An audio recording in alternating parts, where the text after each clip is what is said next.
estimados amigos, caríssimos companheiros de Ideal Espírita, sejamos todos bem-vindos a essa noite em que, unidos, tentaremos ampliar o nosso conhecimento acerca de uma passagem bíblica de grande importância e de grande simbologia, que é a presença ou visita de Jesus na casa de Zaqueu.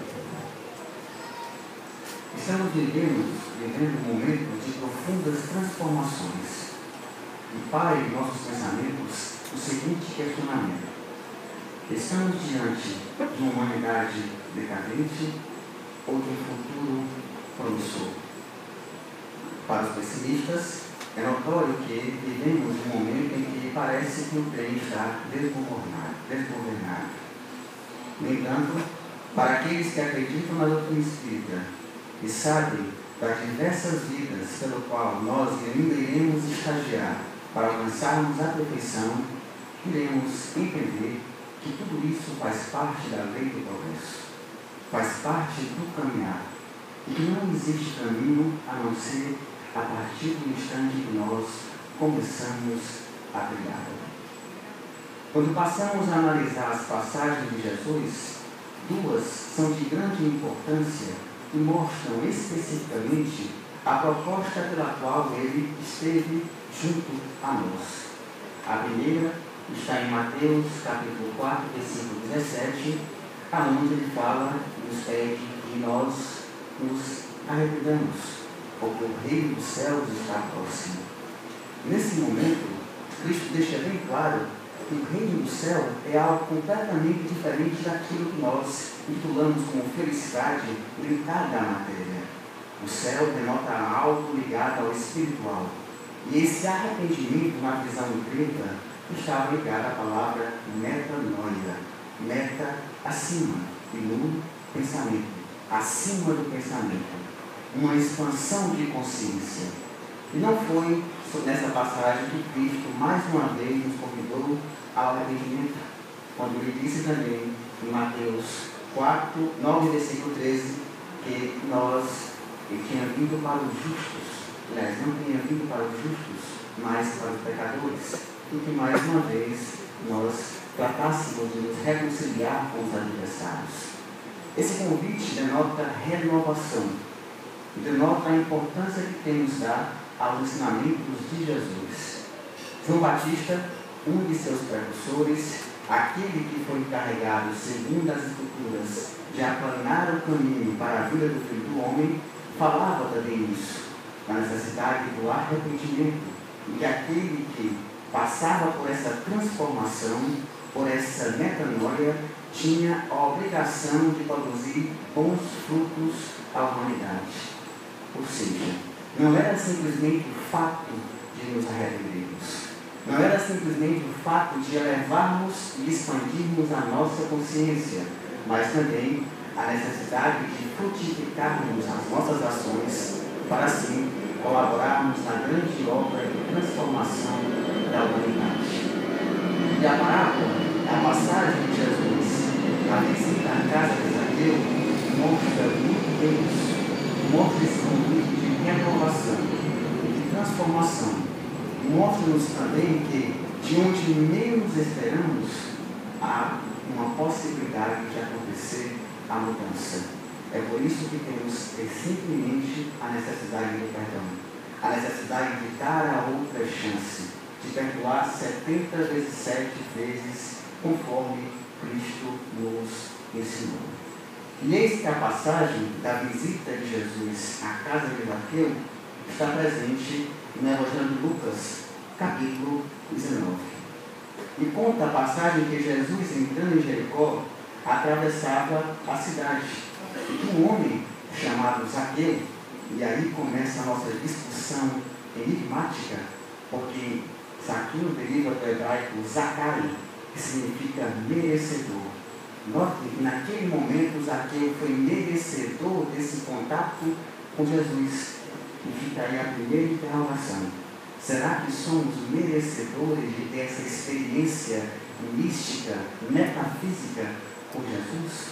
Será que estamos em sintonia com o Mestre ou só, muito bem, parafraseou o mesmo, só falando Senhor, Senhor, mas é somente da boca para fora? Essa é uma interrogação que deve terminar em nossos pensamentos o tempo todo. E eis que existia um homem chamado Zaqueu, maioral do publicano e um homem muito rico. Ao acompanhar a introdução do Evangelho segundo o Espiritismo, iremos observar que o Kardec teve cuidado em narrar e descrever quais eram os personagens da época de Jesus.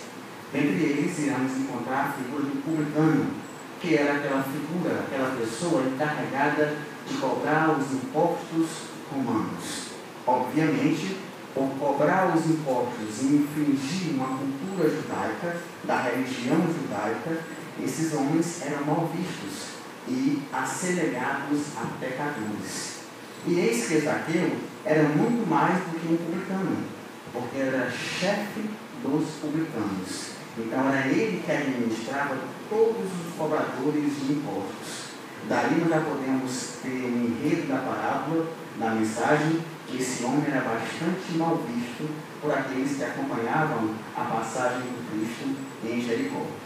Jericó ficava a 27 quilômetros de Jerusalém, era uma cidade extremamente comercial, conhecida como Terra das Palmeiras, e eis que era a rota, de mercadoria das especiarias que vinham do Oriente com destino a Jerusalém e ao mar Mediterrâneo. E eis que Zaqueu, o chefe dos publicanos, procurava ver quem era Jesus, ou seja, ele tinha interesse em saber quem era Jesus. Notoriamente, por ter interesse em conhecer Jesus, ele sabia que Jesus iria dar atenção ao seu testemunho, porque Mateus, um de seus apóstolos, também era cobrador de impostos. Nós iremos perceber que o convite feito a Mateus foi em frente à coletoria de impostos, quando Jesus, mal interpretado por todos os discípulos, chegou até Mateus e convidou para segui-lo. E ele, tocado por aquela emoção, passou a seguir Jesus. Então, certamente, Zaqueu era conhecedor dessa passagem e se esforçou em entender e conhecer um pouco mais acerca das máximas morais de Jesus. Só que a parábola conta que ele teve um problema. Ele tinha um problema e esse problema era enormemente grande, de difícil resolução. Conta a mensagem que ele procurava ver Jesus, mas não podia por causa da multidão. E além disso, ele era um homem de baixa estatura. A partir dessa passagem, nós poderíamos trazer para o nosso dia a dia essa multidão. Quantas vezes nós tentamos nos conectar a Jesus e nos sentimos inoperantes ou incapazes de falar com o Mestre? Porque essa multidão de problemas que simboliza a multidão de Jericó faz parte da nossa rotina corrida, onde nós, mergulhados na matéria, esquecemos de valorizar os valores espirituais e potencializamos os valores ao mundo da matéria. Então é essa multidão que se dita na passagem. E conta que, além disso, ele tinha baixa estatura. Nós também, muitas vezes, temos vergonha de falar com o Pai. Temos vergonha de falar com Jesus, porque nos achamos pecadores e indignos de dialogar com o Mestre. Não é à toa que, ao longo dos séculos, nós criamos mecanismos de conversar com a divindade. E um deles foi escolhermos intermediários, que foram os santos, que durante séculos e até a atualidade ainda desempenham muito bem esse papel, de interceder por nós na hora da crise. Não somos mais católicos, mas nossos irmãos católicos ainda acreditam e professam essa fé. E isso é válido, muito válido, porque o importante é a nossa conexão com o alto, seja qual for o caminho. Mas toda vez que nós mentalizamos o alto e buscamos auxílio, nós seremos atendidos. Ajuda-te, que o céu te ajudará. A mensagem é bem clara. E eis que a passagem conta que Zaqueu era um homem de atividade, era um homem de inteligência. E a sua saída para visualizar o Mestre, qual foi? Ele tratou de subir em uma árvore. que a Bíblia narra que era um sicômoro, uma espécie de uma figueira. Ele teve todo o esforço de subir a árvore para visualizar Jesus. Ora, antes de entendermos essa passagem de subir a árvore, nós temos que entender que Zaqueu, além de ser um homem muito influente e muito conhecido naquela região, era um homem de muitas posses. Mas andava angustiado, algo faltava. Parecia que os recursos materiais, o dinheiro, as facilidades do mundo material não eram suficientes. Ele clamava por outra coisa. E a mensagem deixa bem claro isso no decorrer da narrativa. Assim também somos nós. Quantas vezes clamamos a Jesus por não suportar o peso da dificuldade? E aí nós temos que entender um pouco mais acerca da felicidade. Porque a visão da felicidade, criada por nós, da felicidade, é uma visão bastante politizada. Porque é uma visão que é vinda, é uma herança da felicidade filosófica aos monges gregos, que passou pela transformação capital da Europa e foi introduzida para nós de uma forma, de uma felicidade aos moldes europeus. Uma felicidade fincada na mercadoria, no consumo. Então nós mercantilizamos tudo e a felicidade é vista por nós como a acessibilidade aos bens materiais, que tem a cada dia mais provado não satisfazer aos nossos anseios mais íntimos, mais individuais. E a isso nós temos que refletir. Zaqueu também vivia isso, vivia essa dificuldade de carecer de algo acima dos recursos materiais. Por isso que ele buscou a Jesus. E a passagem conta que ele subiu a árvore para encontrar Jesus. E ao subir a árvore, o que Zaqueu fez? Para que nós possamos entender a passagem à luz dos nossos dias atuais. Ele levou a sua sintonia. Foi ao subir a árvore, ao esforçar-se no campo das virtualidades, que é isso que nós devemos fazer, é naquele momento em que ele conseguiu avistar Jesus. E aí nós temos uma grande lição, porque normalmente nós não queremos ou não estamos acostumados a subir para encontrar Jesus, a subir para encontrar Deus. Nós esperamos o quê? Que Jesus desça para nos satisfazer. Esperamos que a divindade esteja para nos servir. E nós barganhamos, e é assim que estamos fazendo há séculos. Nós criamos uma visão deturpada de felicidade e passamos a batalhar com a divindade nessa visão distorcida do que é a real felicidade, que segundo Jesus não pertencia a este mundo. Ele deixou bem claro.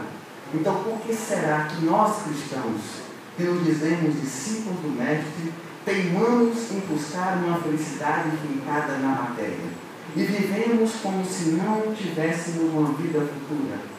Nós chegamos a recorrer, e isso me faz lembrar um conto de um filósofo alemão chamado Franz Kafka, onde ele narra a história de um macaco, num relatório para a academia. E essa história do macaco conta que o macaco foi capturado na África e ele ficou muito triste por estar enjaulado em um navio no trajeto África e Europa. Ele começou a perceber e pensar numa estratégia de como se libertar daquela prisão. Nessa estratégia ele não ansiava pela liberdade. A liberdade era algo muito distante, metafísico, que ele nem sequer conseguia imaginar. Ele só queria pensar uma maneira de fugir da jaula. Era essa a intenção do macaco. O que ele fez? Ele começou a se comportar como os humanos. Ele entendeu que se ele se comportasse como os humanos no século XIX, que na época que o conto foi escrito, ele sairia da jaula. E assim, ele começou a imitar os gestos humanos, começou a balbuciar um alô, o que foi tido como um espetáculo de grande valor e se tornou um grande propagador dessa ideologia na Europa. E assim ele saiu da jaula. E ele conta no conto que ele saía da jaula e ele fazia todos os dias a imitação de ser humano para não voltar à jaula. Ele não ansiava por liberdade, ele apenas não queria voltar à jaula, mas ele não queria ser humano. Ele conta que todos os dias voltava para casa e tinha uma macaca adestrada para que ele pudesse viver uma noite de amor aos moldes dos macacos. Mas não conseguia ver a macaca durante o dia, porque ela tinha o olhar de um animal adestrado. E isso doía o coração dele. Assim também somos nós. Buscamos uma felicidade metafísica, que é a liberdade do macaco, mas na realidade o que mais queremos é sair dessa prisão em que nós nos encontramos. Porque viver na matéria é complicado. Então nós criamos uma maneira de sair da jaula. E essa maneira é abraçando essa felicidade ilusória que nós criamos. Uma felicidade que nos conecta à angústia. Porque uma felicidade de mercado, da mercadoria, que vem de uma família feliz, uma vida bem-sucedida, uma vida alegre, como se nós não pudéssemos mais sermos tristes. A depressão é vista como algo negativo. E não há nada de ruim em você viver momentos de tristeza. Talvez nós estejamos medicalizando em demasia a tristeza quando nós, por maneira pueril, catalogamos como depressão. E tudo busca depressão. A depressão, que era a melancolia do passado do século XVIII, que foi tida como algo ligado à graça, à criação, porque os filósofos do passado, quando estavam muito tristes, era aí que eles mais produziam. Nós ligamos hoje a melancolia a algo negativo.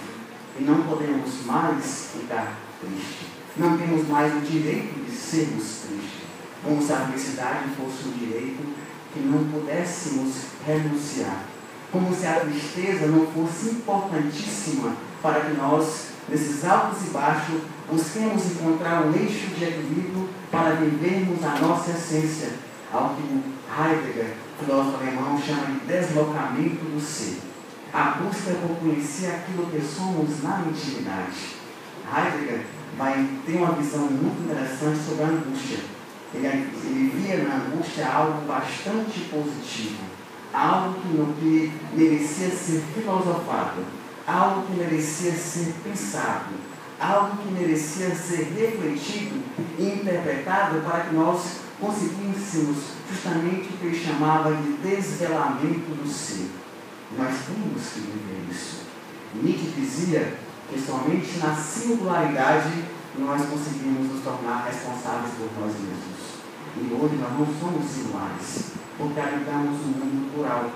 Vivemos uma grande massa guiada e dominada por uma mídia que não tem intenção nenhuma de fazer com que nós cresçamos e aprendamos. Vivemos o tempo todo consumindo para satisfazer os nossos desejos e paixões mais infantis, para logo mais voltarmos a desejar. Então, somente na singularidade, ou seja, no retorno a você mesmo, na essência daquilo que você é, na mente desperta, como os budistas falam, é que nós conseguiremos entender e chegarmos ao estágio que Zaqueu chegou, de subir a árvore, de levar o pensamento e conseguir se conectar ao Mestre. E a mensagem conta isso. A mensagem conta que, a partir do momento que ele optou por subir a Jesus, ao invés de nós esperarmos que Jesus desça até nós, ele foi visto. A primeira coisa que aconteceu na passagem é que Jesus visualizou Zaqueu. E o que disse o Mestre? Zaqueu, desce, porque hoje eu quero pousar em tua casa. O que ele quer dizer é que nós podemos ir ao espírita, e a igreja evangélica, a igreja católica, ou qualquer outra religião, um segmento filosófico, e subirmos, elevarmos o pensamento. Mas tem um momento que a gente vai sair daqui, a gente vai voltar à realidade, a gente vai enfrentar o trânsito, a gente vai dar de cara com o outro no trabalho, no lar, em casa, aonde quer que seja, que não dá para se viver de mente elevada o tempo todo, e que é preciso você voltar à realidade. Por isso que Cristo falou, desce, e hoje eu quero estar contigo em tua casa. Ele sabia dessa necessidade do diálogo. E aí nós temos uma mensagem belíssima, porque nós não estamos acostumados a viver com a dor. Nós fomos educados a identificar na dor algo negativo. E o próprio depressivo se acha errado. Não, o depressivo está certo. É difícil viver com o mundo. É difícil lidar com a dor. É difícil lidar com a morte. Isso é inegável. É por isso que Heidegger nos convida a ver na angústia algo maior, um plano de fundo que nos convide a refletir sobre a vida, sobre o sentido da vida, que segundo ele não tinha sentido, porque o sentido só se dá a partir do momento que você começa a produzir, a trabalhar, a desvelar o ser. Sem isso não conseguimos. Não conseguimos. Se eu crio uma expectativa de um sentido a curto prazo, numa visão de Viktor Frankl, eu estou limitando, porque eu estou criando a expectativa acerca do futuro. E aí nós recorremos a outro filósofo, sociólogo chamado Jacques Derrida, que faz uma diferenciação muito interessante entre o futuro e o porvir. O futuro é aquilo que nos causa medo, que nos causa ansiedade, que nos causa angústia, porque nós não plantamos no presente e temos medo do que vamos encontrar mais adiante. O porvir não. É aquilo intangível. É aquilo incalculável. É aquilo que você não consegue prever qual vai ser o próximo acontecimento. Mas, ao mesmo tempo, o porvir é belo, porque ele te traz uma nova experiência que merece ser vivenciada. E não foi essa a proposta de Jesus? Qual era a árvore mais utilizada nas passagens bíblicas? Quais? Qual? A figueira. Ela foi título, inclusive, de uma parábola. Notem que há uma simbologia de Cristo para escolher o porquê da figueira. A figueira é uma árvore que nós poderíamos dizer que ela não tem flor. As suas flores são mínimas e são enclausuradas, embutidas numa espécie de casulo. E não se vê. Por isso que se acha que ela não tem flor. Da folha ela mostra o fruto. O que Cristo quer dizer com isso? Que sejamos como figueiras. Não nos preocupemos tanto em adornar flores e mostrar uma aparência que não existe e que não leva a nada. A árvore boa, segundo ele, só dá frutos bons. Então sejamos como a figueira.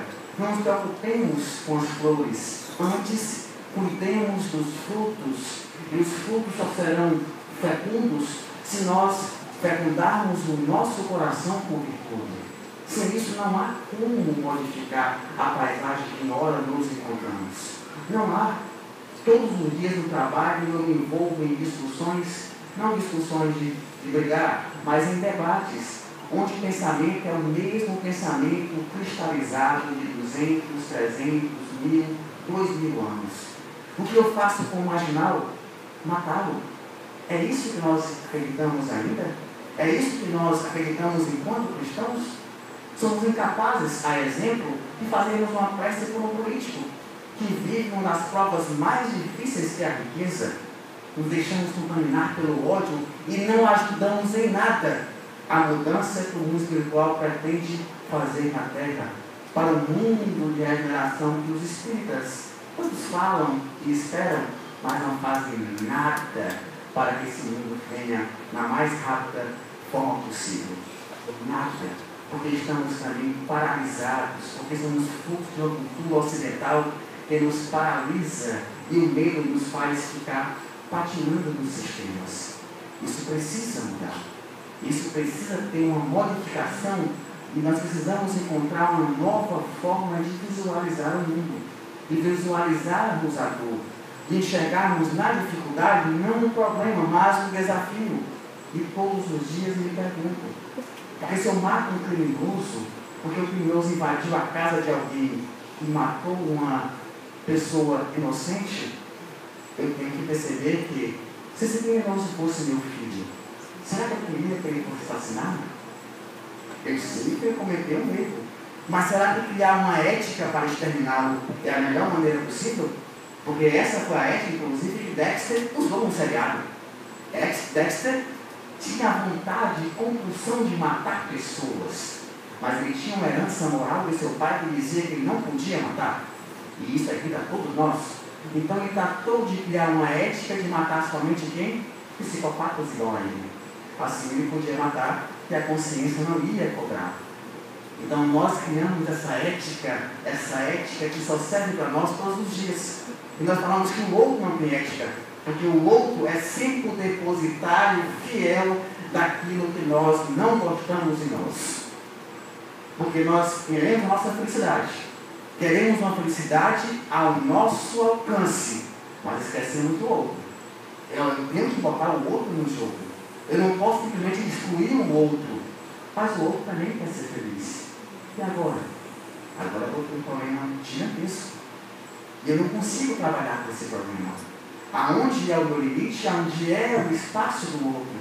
Eu saio todos os dias ao trânsito de Recife. Eu sou o trânsito de Recife, mas eu fico com raiva do trânsito. E começo a ser maledicente, como se eu também não fosse o trânsito. Porque aquilo agride a minha felicidade. Percebem isso? Vejam como é difícil a gente identificar essas nuances que passam despercebidas, porque já agimos no automático o tempo inteiro. Mas nem sequer nos questionamos, como Santo Agostinho nos convida em suas epístolas, a passarmos a nossa vida em revista todas as noites, para ver se não tem algo errado, para ver se não fizemos mal a alguém, para ver se não deixamos de ouvir alguém que porventura precisasse do nosso apoio. É somente essa autoanálise, essa crítica, esse juiz que só pode condenar, senão a nós mesmos, que vai nos libertar dessa prisão que nós mesmos construímos ao nosso redor, com o nosso egoísmo, com a nossa vaidade, com a nossa cupidez, com a nossa indiferença ao outro. Pois bem, continuemos a passagem de Zaqueu. E eis que Jesus disse: desce, que hoje eu quero passar a noite em tua casa.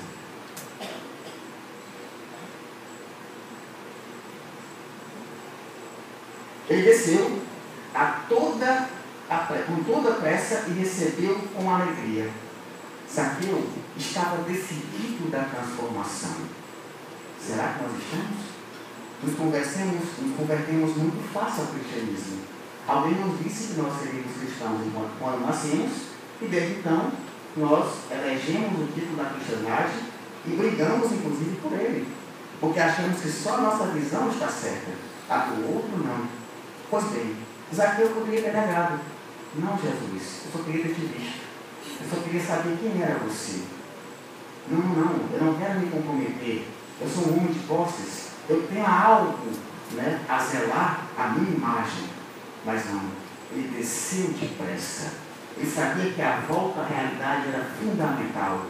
Não há como nós fugirmos da realidade da convivência com o outro, em conviver no dia a dia com o outro, porque nós somos a extensão desse outro, seja esse outro o ser, pessoa ou até mesmo a natureza. Nós não sabemos conviver. Vocês treinam? Vocês vão à academia? Interessante. Eu observo na academia que as pessoas nunca guardam os pesos. Por que será? Por que não pensamos no outro? Por que saímos da máquina e deixamos ela cheia de pesos? Uma falta de pensar na coletividade, no senso de responsabilidade com o outro. Sentamos na máquina e passamos horas no telefone. Esquecemos que ali é algo coletivo, público, e que o outro quer usar.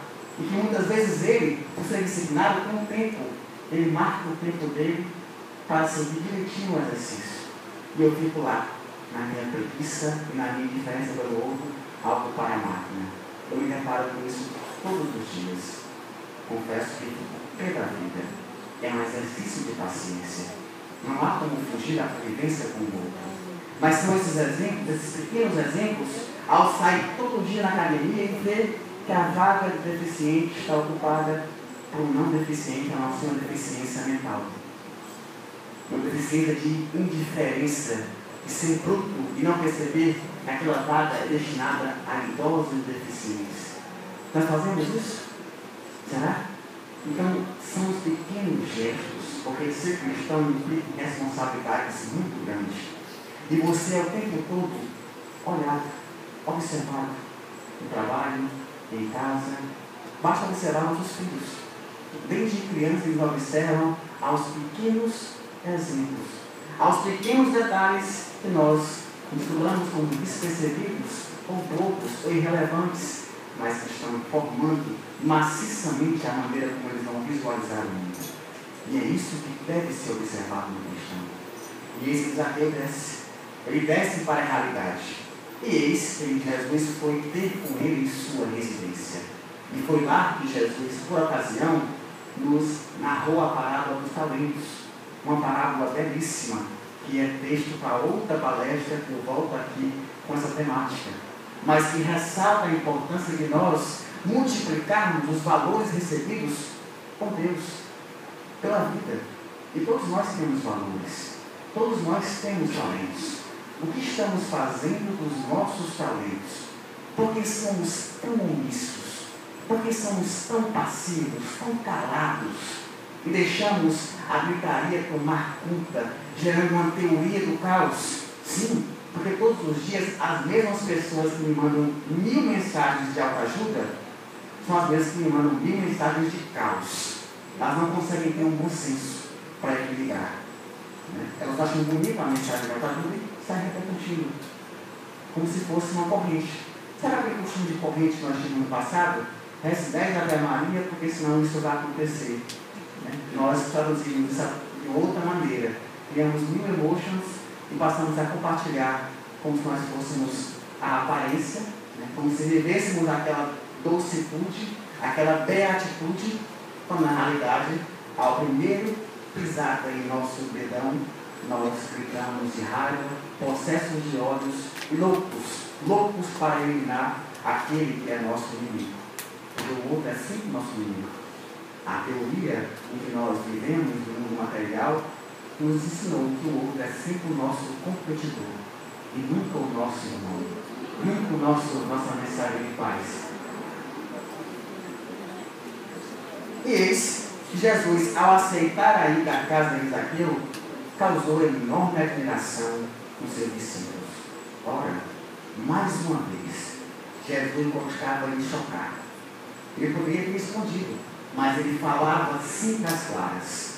Zaqueu sabia que ele iria recebê-lo, não somente pelo fato de Mateus também ter sido publicano, cobrador de impostos, mas porque o próprio Cristo, em seus enredos, falava com todos. Aqueles que eram marginalizados pela religião da época, pela sociedade da época. E Jesus mais uma vez dá esse exemplo de que todos nós somos iguais, que não há diferenciações, todos nós somos iguais, e foi em sua causa. E conta a passagem que todos ficaram admirados, ficaram com raiva, e questionaram, como questionaram a época de Mateus, o que o seu mestre faz na casa de um pecador.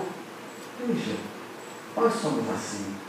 Nós, a primeira exemplo ou nuance de mudança que o outro, aquele outro que nós não gostamos, sabe? Dá de mudança, nós dizemos, é mentira. Isso é falsidade. Essa pessoa, ela não muda não. Ora, como não muda? Nós mudamos o tempo todo. Nós mudamos o tempo todo. Eu não sou mais o mesmo do que eu era há 10 anos atrás, graças a Deus. E isso nos convida a entender que o outro também não é. Que ele pode se modificar, mas nós nos frustramos com o outro.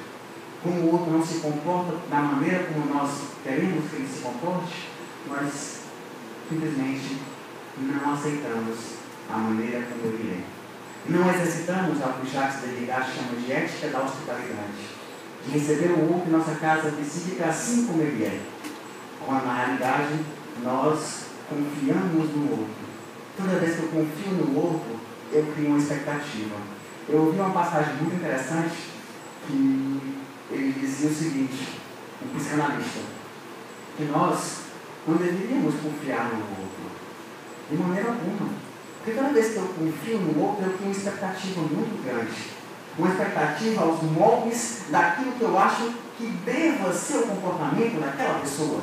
Seja no campo afetivo, no campo familiar, no campo profissional, não importa. E aquela pessoa muitas vezes não está apta a dar aquilo que eu quero receber, porque eu também muitas vezes não estou apta a dar aquilo que o outro espera receber de mim. Então, ele diz, não confie no outro, mas aposte no outro. O outro tem que ser uma aposta. E quando você aposta em alguém, você sabe que tem a chance de dar errado. Você sabe que o outro tem uma limitação. Aposte no melhor que o outro tem a lhe oferecer. Jesus, ele apostou nos seus discípulos. Ele sabia que ele iria ser traído. Ele sabia que ia ser negado. Mas nada disso causou a decepção no mestre, porque ele apostou no melhor que aquele indivíduo tinha. Ele sabia que aquele indivíduo estava aonde precisava estar e na fase evolutiva que cabia a ele. Por isso ele disse: Pai, perdoa, ele não sabe o que faz. Ou seja, transitamos na ignorância. Todos os males que hoje nós fazemos, desempenhamos no mundo, são frutos da nossa ignorância, da nossa indiferença à lei do amor, da capacidade que temos de amar. E temos que ter isso em mente para que possamos ampliar e quebrar os velhos conceitos que nos prendem à lei do olho por olho, dente por dente. De pagar o mal com o mal, como bem se ganhe, olho por olho, e em breve todos nós estaremos certos. Não vai sobrar nenhum. Porque todos nós agimos de maneira indevida. Todos nós ferimos a uma ética universal que prioriza o direito do outro até tão como também garante o meu direito, bem que saibamos respeitar as individualidades. Nós nos entramos em atrito o tempo todo porque não conseguimos enxergar isso. Criamos uma moral baseada em juízos de valor, naquilo que achamos que nos disseram que era certo. E nós passamos a julgar o outro por essa cartilha. E foi isso que Cristo mais nos alertou. Pare de enxergar o cisco no olho do seu próximo e enxergue a trave no seu olho. Por que será que fazemos tudo ao contrário? Por que será? Medo? Ignorância? Ou simplesmente, como diz Heidegger, porque optamos por aquilo que é mais fácil? Não é verdade? Ele falava isso. Heidegger falava que o ser humano optava por aquilo que era mais fácil. E isso era conveniente a gente. A lei do menor esforço. E eu tenho que perceber a difícil tarefa que é amar o outro. Amar o outro é uma tarefa dificílima, porque envolve uma diversidade de valores e nuances e formas de visualizar o mundo que nos convida a uma abertura, a uma metanoia, a uma expansão de consciência. Somente quando essa expansão se dá, nós conseguimos visualizar de maneira mais clara a proposta educativa e o plano social divino quando nos mandou Jesus como mestre modelo. E eis que Jesus vai à casa de Zaqueu, voltando à nossa passagem, e ao chegar lá, conta a passagem, que Zaqueu, de pé, ou seja, o que denota decisão, ele estava decidido, certo do que ia fazer. Até nisso a simbologia é importante. Zaqueu, de pé, ou seja, certo daquilo que ele estava prestes a fazer, falou a Jesus: Mestre, a partir de hoje vou dar metade dos meus bens aos pobres. Veja, essa é a primeira passagem, a primeira simbologia da passagem. Eu vou dar os meus bens. Ele não falou dinheiro. Bens significa muito mais do que dinheiro. Nós precisamos compartilhar os nossos bens, os nossos valores com o outro. E essa foi a decisão de Zaqueu. Ele saiu daquele pedestal de uma vida material que lhe dava todo o luxo, todo o conforto, mas não preenchia o vazio, esse vazio que nos faz tristes, melancólicos. E aí eu tenho que diferenciar. Revolta quer dizer a fase da noite. Depressivo está certo. Realmente é difícil viver no mundo. Assumir que é difícil viver nos faz nos dar uma melhor maneira e ferramenta para tentar entender a problemática e lutar para sair dela. Ao invés de nos entregarmos a medicamentos e dar dinheiro aos laboratórios farmacêuticos o tempo inteiro. E vivemos no ócio, porque o depressivo vive e é convidado a viver o ócio. No ócio ele não sai. É o buraco esquecido, onde de tudo e de todos. Negócio, negar o ócio. Por isso, o convite à atividade, o trabalho, a terapia, a caridade é a melhor forma de você livrar-se da depressão. Essa depressão, repito, que no passado foi considerada como algo que enobrecia, né? A visão kantiana falava isso, que os grandes mestres do pensar eram mestres graças à capacidade de serem melancólicos, tristes. Né? O Alckmin combate muito isso, ele vai dizer que não, que a pessoa pode ser feliz também. Ela não precisa ser melancólica para ser graciosa. Isso é um risco para as pessoas negar a mediocridade de buscar e tentar ser algo de bom. Nietzsche rebatia essa visão kantiana. Isso nos convida a enxergar que, além da depressão, existe uma forma de nós buscarmos a real felicidade. Talvez a depressão esteja presente, exceto no caso patológico, tá, gente? Eu estou falando de uma generalização da depressão. Não vamos dizer aí que eu falei que a depressão não existe, não é isso. Eu quero dizer que nós temos na atualidade que chamamos de tristeza e melancolia. Tristeza, qualquer um pode sentir. E eu sei de onde vem a tristeza. A tristeza vem do meu time de futebol que perdeu, não é mesmo? Bateram no meu carro, estou com um problema no relacionamento afetivo. Eu sei de onde vem a tristeza. A melancolia, eu não sei de onde vem. Vem dessa angústia. O próprio Heidegger dizia que era que precisávamos nós procurarmos, porque era um desvelamento do ser. Precisávamos buscar respostas em nós mesmos, em nossa intimidade. E como espírito nós sabemos que muitas vezes essa angústia pode estar sediada no passado.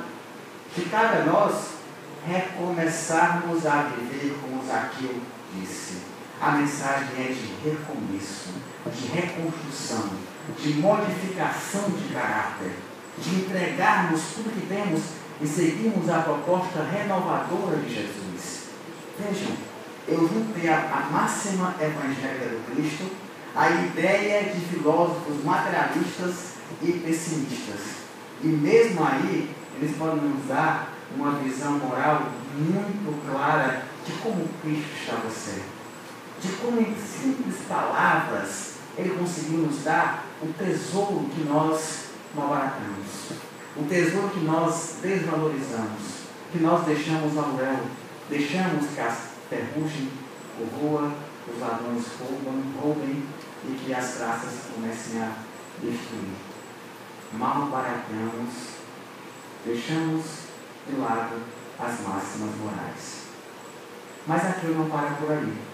Além de dizer que a partir daquele dia ele entregaria metade do que tinha aos pobres, ele disse que iria fazer mais.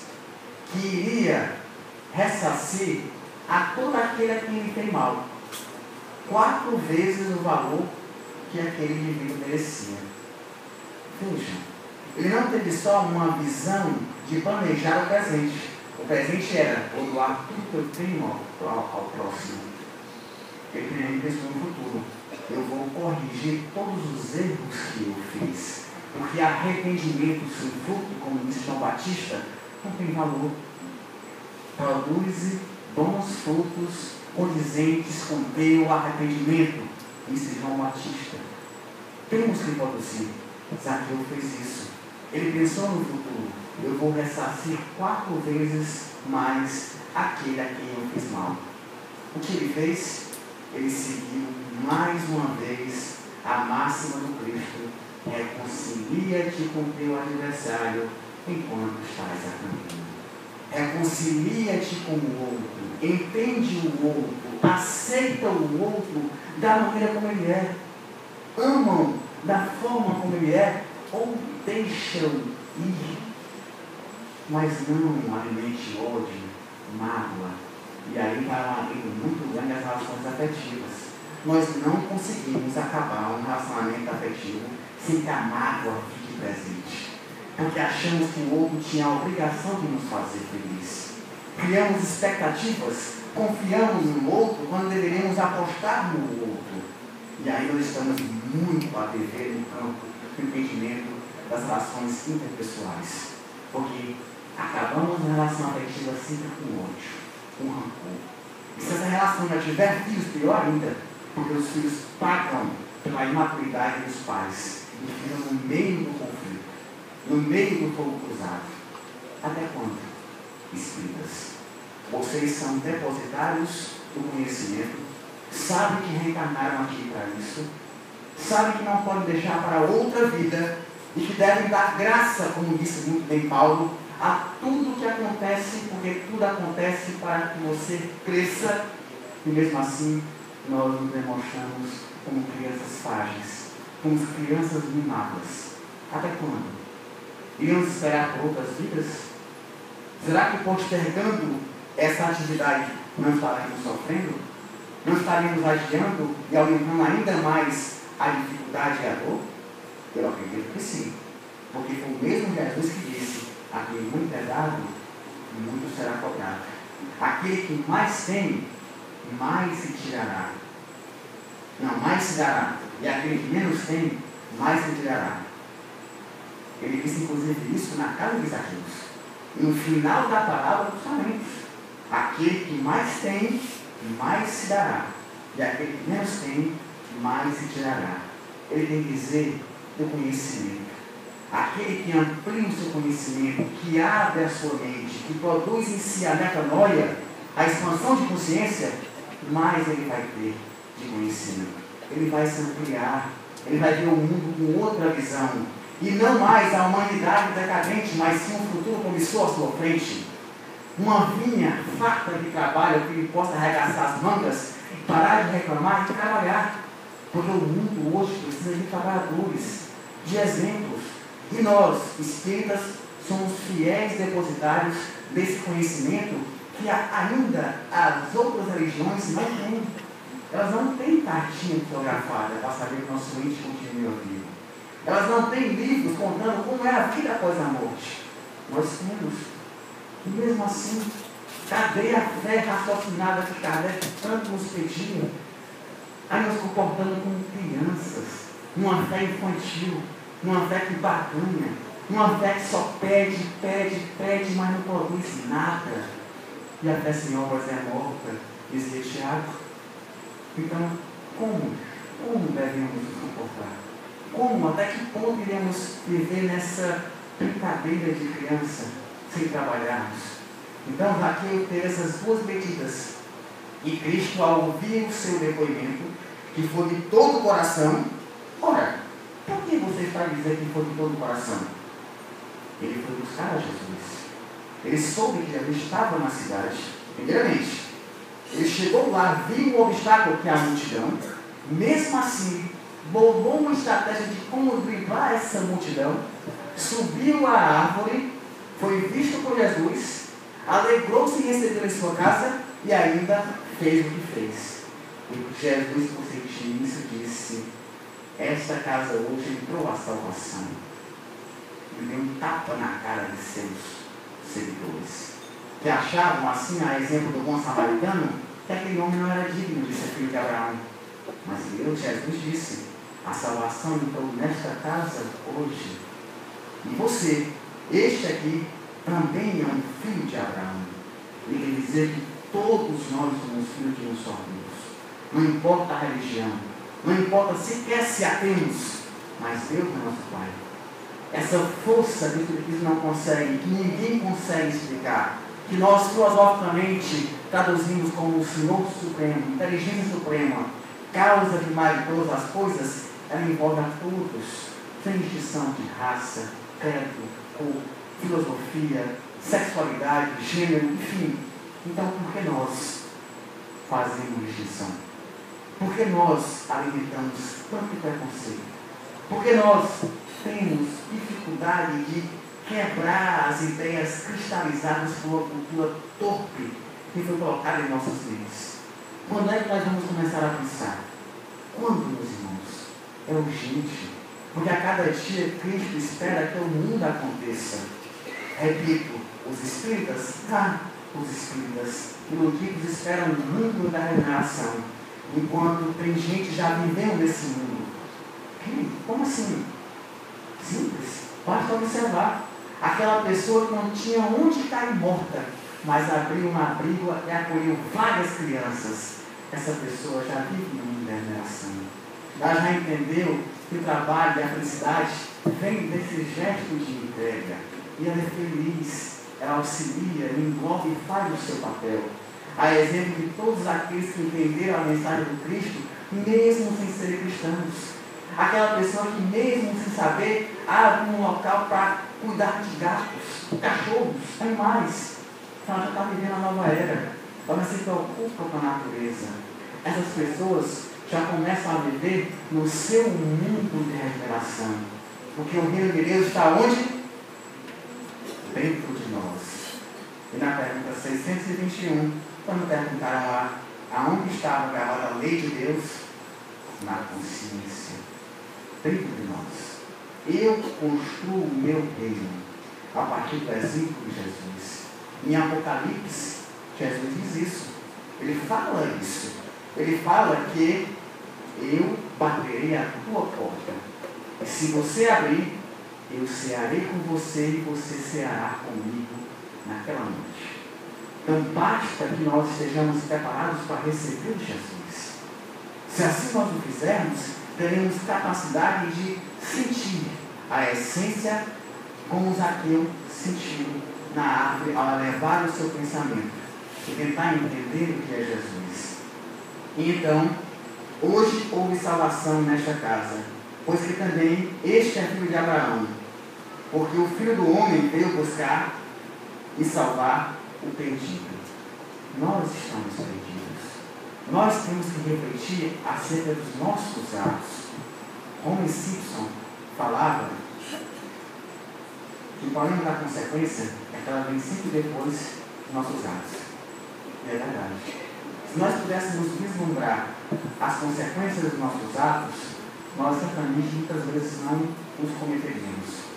E aí que eu volto a citar novamente Nietzsche, quando ele dizia a importância de nós sermos singulares e sabermos o que é esse eu. Tinha uma filósofa chamada Anne Rand, ela dizia que antes de você falar eu te amo, é preciso você entender qual a dimensão, o que significa esse eu. O que é esse eu? O que é você? Você, o ser, o ente, com todos os seus defeitos, com todas as suas limitações, você visualizar isso para entender que o outro também é como você. O outro tem limitações e precisa ser entendido, compreendido, acolhido, abraçado. Por isso assim, nós iremos nos ajudar, porque a vida é de cooperação. A ciência já diz isso há muito tempo. Os animais já dão um show de exemplo acerca disso. A vida é de comparação. O outro é um desafio e o desafio é o outro. E esse outro não se restringe a pessoas. Então, quando eu crio um eu separado, ou seja, alguém diferente de mim, eu estou criando um problema muito grande para mim mesmo. E eu tenho que saber administrar isso. Eu tenho que modificar esse conceito para tentar entender o pensamento de Jesus. E aí eu volto a perguntar, nós estamos diante de uma humanidade decadente ou de um futuro promissor? Onde nós podemos dar o testemunho. Zaqueu deu testemunho naquele dia, em que ele desceu para a realidade, chamou Jesus à sua casa e tomou uma decisão. Eu vou mudar. A partir de hoje eu sou um novo homem. Eu vou colaborar com os outros. Eu vou estar mais atento a mim mesmo, aos meus anseios, aos meus desejos, aquilo que me faz humano. E eu tenho que reconhecer isso. Porque o que é preciso, eu tenho que, inclusive, reconhecer isso para sair da depressão. Quando eu tenho aversão à tristeza, à morte, à dor, ao sofrimento, eu estou negando aquilo que nos faz humanos. Nós estamos no mundo de provas e expiações. Estamos vivenciando uma experiência na matéria. E lógico que isso é fundamental para que nós despertemos. Quando tudo está bem conosco, pouco importa a dor do próximo. Nós precisamos desse despertar. Nós precisamos entender que existe uma felicidade sem precisar ser inconsciente. E na atualidade nós achamos que os ignorantes estão felizes. Nós temos medo de ter consciência. Voltaire falava que admirava muito uma vizinha que ele tinha. E a vizinha, nas observações dele, era completamente ignorante. Ora, E um grande filósofo achava que aquela pessoa de pouca instrução não pensava como ele. Mas ele observava que ele era muito feliz. E isso incomodava Voltaire. Porque ele achava que muitas vezes preferia ser ignorante, porque ele, ao pensar, se deparava com dores muito grandes da capacidade de decidir. Porque quando você tem que escolher, como diz Homer Simpson, as consequências simplesmente vêm depois, né, das nossas escolhas. Então ele se deparava, mas quando ele voltava a si, naquele momento de consciência, ele dizia: não, eu prefiro ser eu consciente, eu prefiro ser responsável pelos meus atos, eu preciso responder pelos meus atos. Zaqueu fez isso. Eu fiz mal a alguém, Jesus, eu vou recompensar, eu vou me reconciliar, eu vou voltar atrás, eu vou buscar uma forma de corrigir o erro que eu fiz. Nós temos que entender isso. O outro tem sempre a oportunidade de corrigir. E não precisamos nos culpar por errarmos, não. Desculpa, eu não vou fazer isso, eu sou um monstro. Não, só não cometamos mais. Só nos esforcemos em mostrar através de atos que nós mudamos, que nós somos diferentes. E deixemos o outro se expressar da maneira que ele sabe se expressar, sem essa cobrança. Então, temos que fugir dessa dicotomia, que para ser feliz tem que ser ignorante. Isso não é verdade. E que se eu for racional extremo, eu vou ser infeliz. Não. É possível ser feliz e ser consciente. Agora, essa felicidade não é uma felicidade de mercadoria. Não é uma ausência de tristeza, porque a tristeza é fundamental no nosso processo evolutivo. A felicidade, talvez no desdobramento de Heidegger, foi sim algo ligado à serenidade. Você está sereno diante da vida. Você se perceber artífice do Criador, trabalhador da última hora. Saber que vai se deparar com os problemas e com as dores, porque até o mestre, que era o mestre, os teve. Então quem somos nós para não termos dor e dificuldade? Se até ele teve dificuldades, para mostrar que não há diferenciação, não há privilégios na criação. Então é essa serenidade que vai nos conduzir à real felicidade. A ideia daquilo que nós precisamos ser em nossa essência. Outra palavra, eu preciso ter um olhar isso há 600 anos antes de Cristo. Um olhar 360 graus. Ora, só temos olhos na frente, não temos olhos atrás. Mas o que quer dizer é preciso que olhemos à volta, olhemos ao nosso redor e observemos com atenção, ter presença, analisar tudo aquilo que nos cerca e tentar refletir de alguma maneira na forma de como nós iremos colaborar na construção do novo mundo. Eu finalizo dizendo, convidando que nós possamos, assim como Zaqueu, estarmos preparados para o momento em que Jesus nos avistar e dizer que quer estar conosco em nossa casa, que nossa casa mental, nossa casa, o nosso coração esteja pronto para receber Jesus. Porque senão, meus irmãos, nós, infelizmente, não somos dignos, ou não seremos dignos desse título que tanto brigamos como crianças para dizer que somos cristãos. Mais ação e menos título. Isso é o que nós precisamos na atualidade. Muito obrigado, boa noite e até mais.